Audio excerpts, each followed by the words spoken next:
दोस्तों नमस्कार, मैं हूं बसंत। स्वागत है आपका इस चैनल पर विद्यार्थी जगत की नई अपडेट के साथ, शिक्षा और शिक्षक जगत की नई अपडेट के साथ।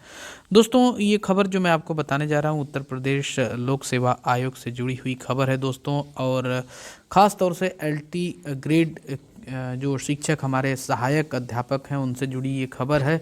और जो नई वैकेंसी आने वाली है या जो वेटिंग लिस्ट में जिन सब्जेक्ट का अभी तक कोई अता पता नहीं है उससे जुड़ी हुई ये खबर हो सकती है दोस्तों। तो दोस्तों अगर आप नए हैं तो इस चैनल को सब्सक्राइब कर लें दोस्तों, क्योंकि ये चैनल विद्यार्थी जगत की तमाम समस्याओं को उठाता रहता है, आगे भी उठाता रहेगा।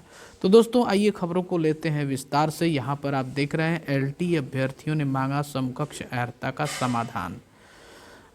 दोस्तों आपको मैं बता दूं कि शुक्रवार को हम लोग गए थे लोक सेवा आयोग, लेकिन उन्होंने बोला था कि अब सोमवार को आइएगा, फिर आपकी बातों को सुना जाएगा। और सोमवार को ये निर्णय निकल करके आया है। निर्णय क्या है बस उसी को खबर बना करके यहाँ पर अखबारों में पेस्ट कर दिया गया है कि एलटी अभ्यर्थियों ने मांगा समकक्ष अर्हता का समाधान।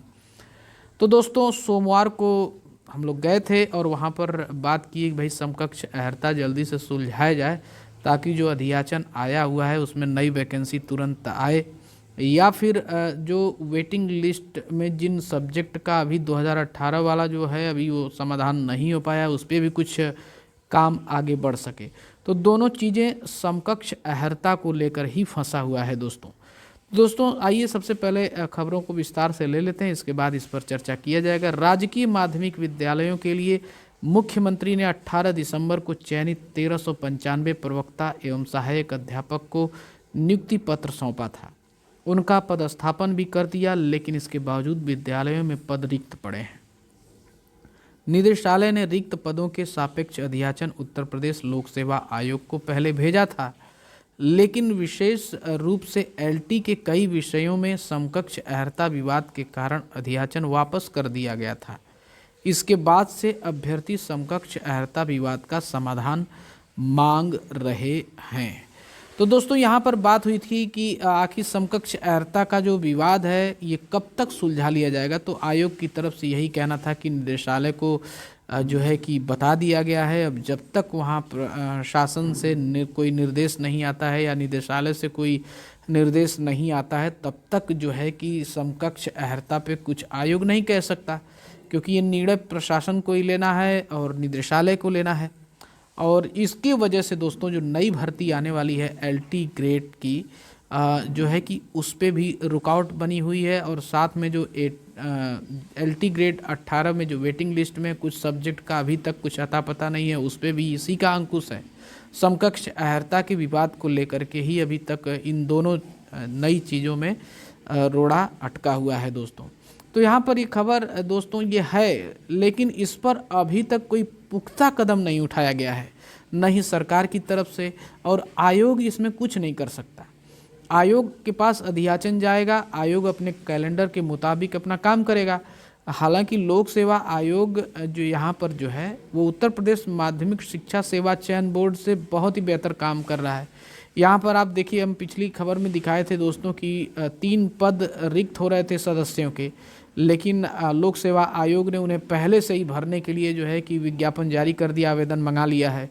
तो लोक सेवा आयोग का जो क्रियान्वयन है वो ठीक तरीके से चल रहा है, लेकिन यहाँ पर जो देरी कर रहा है अगर कोई, तो वो निदेशालय कर रहा है, और निदेशालय सरकार के अंतर्गत आता है। तो सरकार अगर चाहे तो इन जो समकक्ष अर्हता को लेकर के जो विवाद है उसे सुलझा दे, तो एक नई भर्ती एलटी ग्रेड की हमें देखने को मिल सकती है। और साथ ही जो वेटिंग लिस्ट में जो बचे हुए सब्जेक्ट का जो मामला है वो भी सुलझ सकता है दोस्तों। लेकिन यहाँ पर देखिए लिखा हुआ है कि निदेशालय ने रिक्त पदों के सापेक्ष अधियाचन उत्तर प्रदेश लोक सेवा आयोग को भेजा था।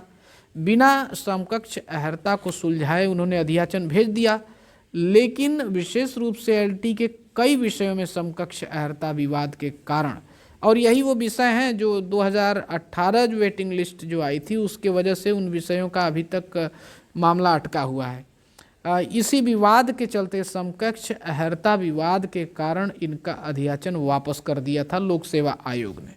मान लीजिए बात भी उसका सही है कि अगर समकक्ष अर्हता पे कोई निर्णय नहीं लिया गया, अगर अधियाचन कोई विज्ञापन निकाल दिया गया, और फिर अगर उसके अकॉर्डिंग काम होने लगेगा तो कुछ अभ्यर्थी ऐसे हैं जो कोर्ट भी जा सकते हैं, तो हो सकता है कि ये भर्ती लंबा अटक जाए।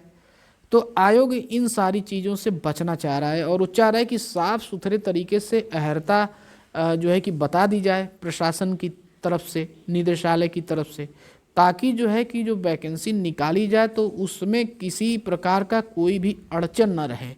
कोई ऐसा ना हो कि कोर्ट चला जाए कि आप जब इनको लिए तो हमें भी ले सकते हैं, ये हो सकता है, वो हो सकता है। और इससे देख ही रहे हैं कि कोर्ट में जब भर्तियां जा रही हैं जो, वो 5 साल, 6 साल, 10 साल लग जा रहा है उनको। तो आयोग, लोक सेवा आयोग भी इससे बचना चाह रहा है, इसलिए वो निदेशालय से ये बार बार रिक्वेस्ट कर रहा है कि आप समकक्ष अहर्ता को सुलझाइए। लेकिन हमारा जो निदेशालय है, शिक्षा निदेशालय, वो अभी तक समकक्ष अहर्ता का विवाद नहीं सुलझाया है, जिसके वजह से उत्तर प्रदेश लोक सेवा आयोग के भी हाथ बंधे हुए हैं।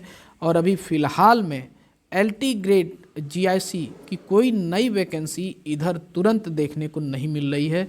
हो सकता है 2023 में देखने को मिले, लेकिन वो भी एक इलेक्शन के दबाव के अंतर्गत होगा। अगर जो भी है कारण, जो भी हो, आए भर्ती, लेकिन समकक्ष अहर्ता का विवाद सुलझ जाएगा, तो जिससे कि बहुत सारी समस्याएं दूर हो जाएंगी और अभ्यर्थियों के लिए भी ये बहुत बड़ी खबर हो जाएगी। लेकिन अभी तक निदेशालय की तरफ से समकक्ष अहर्ता के विवाद को सुलझाता हुआ नहीं देखा जा रहा है दोस्तों, और आयोग भी इस बात से परेशान है। तो दोस्तों, ये खबर और ये वीडियो आपको कैसी लगी कमेंट बॉक्स में ज़रूर लिखें। वीडियो को लाइक करें, ज़्यादा से ज़्यादा शेयर करें। अगर आप नए हैं तो चैनल को सब्सक्राइब करना बिल्कुल ना भूलें दोस्तों, क्योंकि संख्या बल लोकतंत्र में मनोबल को बढ़ाता है और समस्याओं को सुलझाने में बहुत बड़ी मदद करता है। तो दोस्तों, मिलते हैं अगली वीडियो में किसी नई अपडेट के साथ। तब तक के लिए जय हिंद।